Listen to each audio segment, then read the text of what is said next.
1946, Bayer Peacock invited its clients to pose for an official photograph with the company directors in front of the first engine of the batch to leave the works.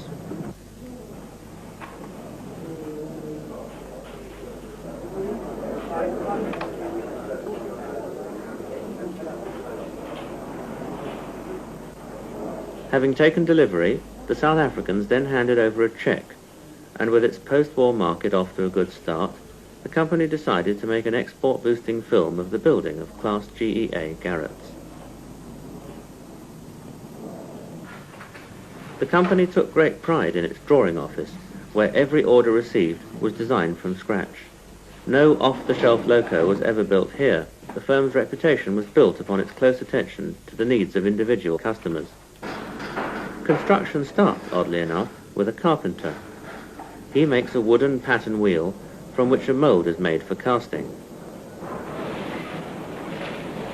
After being poured into the casing, the sand is tightly packed around the pattern wheel by continuous agitation so that no air pockets remain.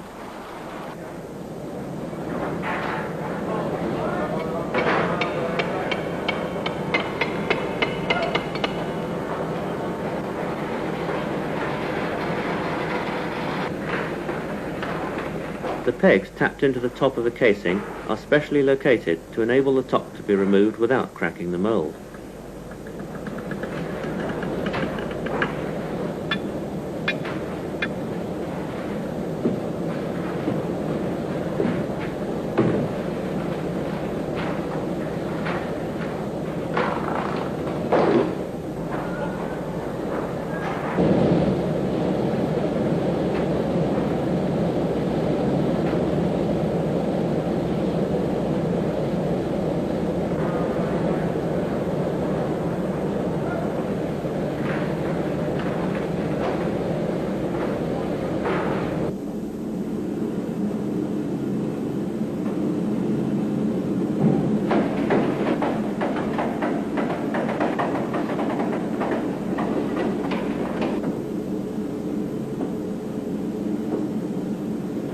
After casting, the wheel has the sand beaten off before being placed on the lathe for machining.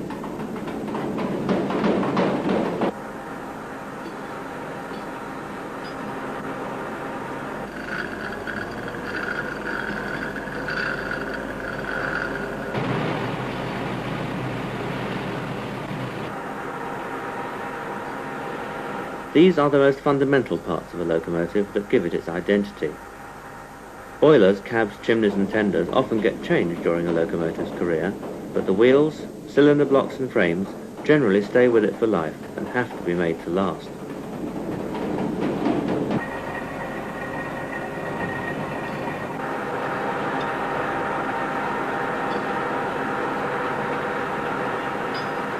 A main frame section is now on its way from the furnace to the drop forge.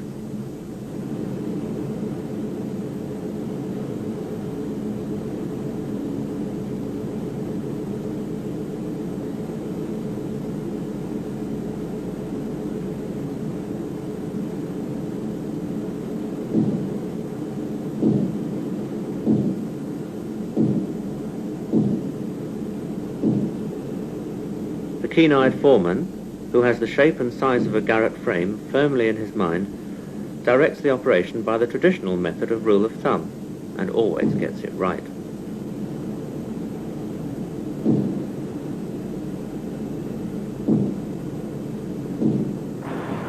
In the boiler shop, a huge steel plate is being rolled to make the giant-sized Garratt boiler.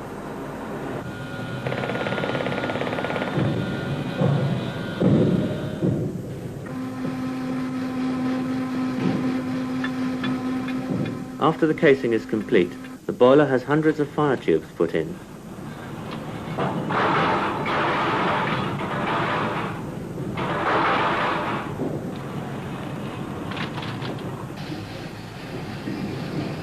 These men, who seem hell-bent on destroying the engine before it's even half built, are in fact hammering in the hundreds of rivets that hold the frames together.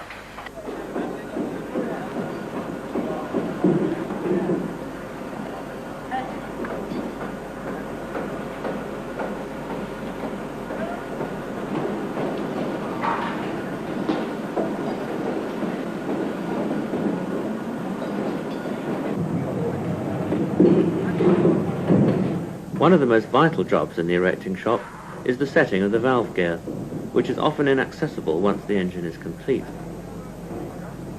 A heavy locomotive must have good stopping power. This is one of the outside brake cylinders being lowered into place.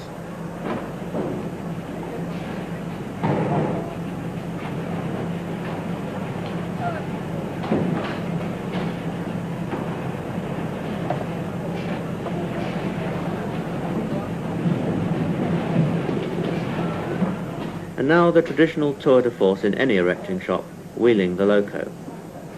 With a Garratt, however, the frames are wheeled first, and the boiler slung between them afterwards.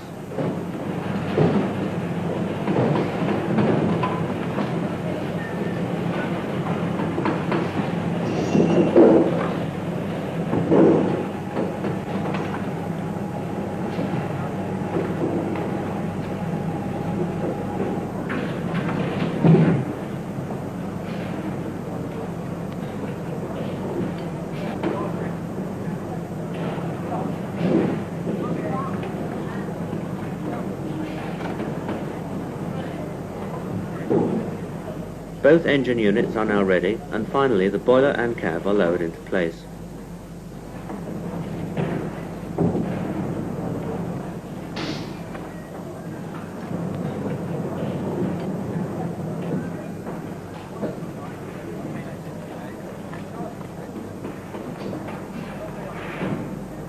There only remains now the water tank, which, like the coal bunker at the rear, provided the necessary adhesion weight for the driving wheels.